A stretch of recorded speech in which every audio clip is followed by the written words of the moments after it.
گھر میں بیٹھ کر کمرے کے کونے میں کیا بچے بچیاں کر رہے ہیں کسی کو نہیں معلوم ہے. اگر کسی کو معلوم ہے تو اللہ کو معلوم ہے.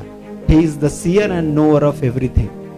ہم کوئی بھی چیز گناہ کرتے ہیں ایک کمرے میں چھپ کر کے, دروازہ بند کر کے.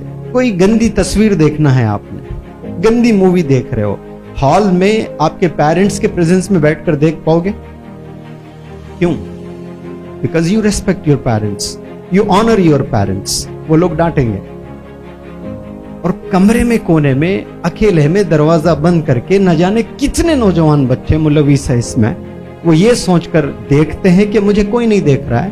تو آپ کا ایمان زیرو ہو گیا. 5 پلرز میں جو پہلا پلر ہے نا, اللہ ہے کر کے, اللہ دیکھ رہا ہے, یہ بھی ایمان ہے. Allah is the seer and knower of ایوری تھنگ, یہی تو ایمان ہے. اللہ کو سب کچھ پتا ہے, اللہ دیکھ رہا ہے سب کو. اور مانو کہ اب اللہ مجھے دیکھ رہا ہے, میں گناہ کر پاؤں گا؟ آپ کے ڈیڈی دیکھ رہے ہیں کوئی گناہ, کوئی زنا کریں گے آپ؟ قطعی نہیں کریں گے. تو آپ ڈیڈی کو زیادہ چاہتے ہو کہ اللہ کو؟ بتائیں مجھے, کس کو زیادہ چاہنا چاہیے؟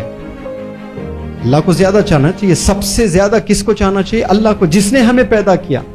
ہمیں کتا بنا کر پیدا کر سکتا تھا, ہمیں جھاڑ بنا سکتا تھا, ہمیں کچھ بھی مخلوق میں ڈال سکتا تھا, لیکن اللہ نے ہمیں انسان بنایا.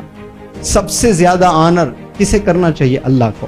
لیکن گناہ ہم اپنے پیرنٹس کے سامنے نہیں کرتے ہیں, لیکن اللہ کے سامنے کر رہے ہیں کہ نہیں کر رہے ہیں؟ یہ خیال جب بندے میں آ جاتا ہے نا کہ اللہ مجھے دیکھ رہا ہے, He is the seer and knower, تو آپ گناہوں سے بچیں گے.